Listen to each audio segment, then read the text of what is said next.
हरे कृष्णा। भगवत गीता की इस वीडियो में हम पढ़ेंगे 2.70 दूसरे अध्याय का 70वां श्लोक।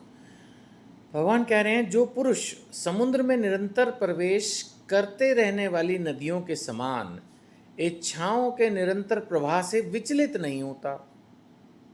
अब नदी में कोई नदियां तो सागर में जाके जुड़ती रहती हैं, लेकिन वहां कोई बाढ़ थोड़ी आ जाती है, नहीं।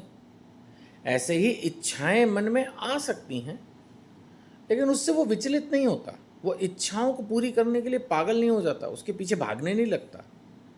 कोई इच्छा बाय द वे आ भी गई तो ठीक है, अगर उसको पूरा कर भी लिया तो कर लिया, नहीं किया तो नहीं किया। कुछ लोग इसको उदासीन भी बोलते हैं, वो भी सही है। बहुत ज़्यादा ओवर एक्साइटेड होने की जरूरत नहीं है। मान लेते किसी ने कह दिया कि आप हमारे साथ हिल स्टेशन घूमने चलो, तो चले गए। ऐसा भी नहीं है कि उस चीज़ को बिल्कुल करना ही नहीं है, एडमेंट भी नहीं होना अपनी लाइफ में। लेकिन कोई इच्छा आ भी रही है तो उसको लाइटली लिया, ठीक है, टेक इट इजी। सो जो पुरुष समुद्र में निरंतर प्रवेश करने वाली नदियों के समान इच्छाओं के प्रवाह से विचलित नहीं होता, सदैव स्थिर रहता है, वही शांति प्राप्त करेगा। एक्चुअली शांति कहाँ मिलेगी अगर आप हर चीज़ के पीछे भागोगे। एक्चुअली प्रॉब्लम क्या है कि जब इच्छाएं अनंत होती हैं, एक के पीछे एक के पीछे हम एक को पूरी करते हैं, तो इच्छाएं और बढ़ती हैं। ये तो आपने भी महसूस किया होगा।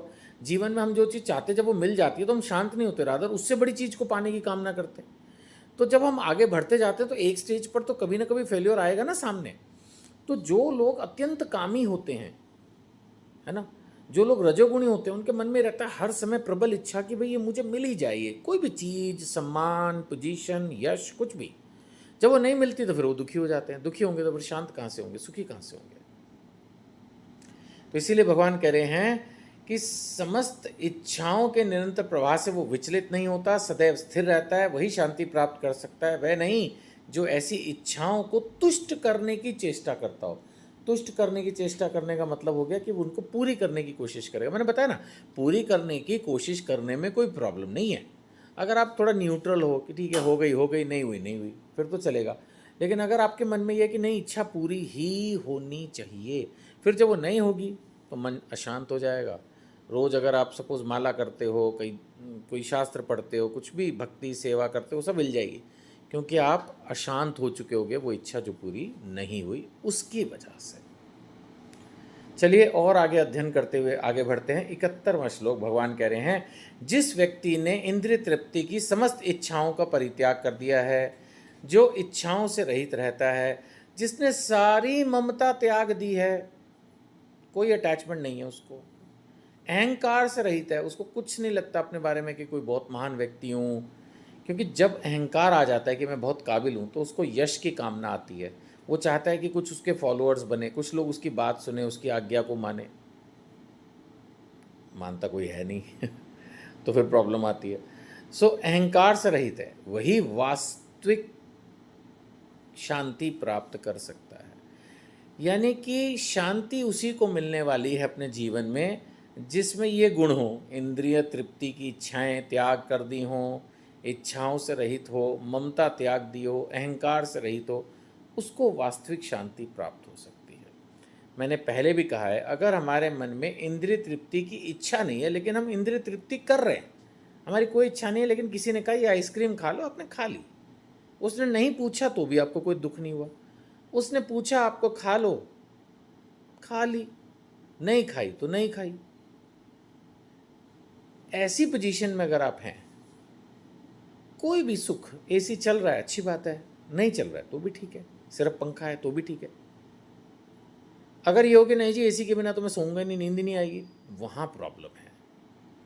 इच्छाओं से रहित, सारी ममता त्याग दी है। ये नहीं कि जी ये व्यक्ति अगर मुझे नहीं जीवन में मिलता है, मैं इससे अगर बात नहीं करूंगा। अब कई मैं अखबार में न्यूज़ पढ़ता हूँ, खैर लोगों को होती है अटैचमेंट, मैं उसको क्रिटिसाइज़ नहीं कर सकता इस वीडियो के माध्यम से, लेकिन मैं पढ़ता हूँ ऐसा कि कई बार ऐसा होता है कि पत्नी की मृत्यु हो गई और पति इतना ज़्यादा अटैच था कि उसने जीवन ही छोड़ दिया, या वाइसे वर्सा, पति की मृत्यु हो गई, पत्नी ने मतलब आत्महत्या कर ली, या उमर गई, या कुछ भी ऐसी खबर पढ़ते हैं तो थोड़ा मतलब एक तरफ ये लगता है वाह चलो, मतलब कि कितना प्यार था, लेकिन वैसे जीवन जो है वो सिर्फ इसी काम के लिए थोड़ी मिला है। तो उस हिसाब से इतनी ममता भी क्या, इतनी अटैचमेंट भी क्या।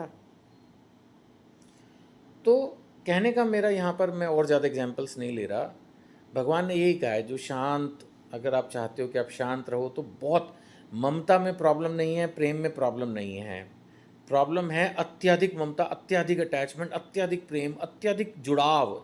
ये जो अत्यधिक कहीं पर भी आ जाता है ना, वो प्रॉब्लमेटिक है। थोड़ा नॉर्मल रहेंगे, जीवन शांत रहेगा, यही संदेश है। 72वां श्लोक लेंगे। यह आध्यात्मिक तथा ईश्वरीय जीवन का पथ है,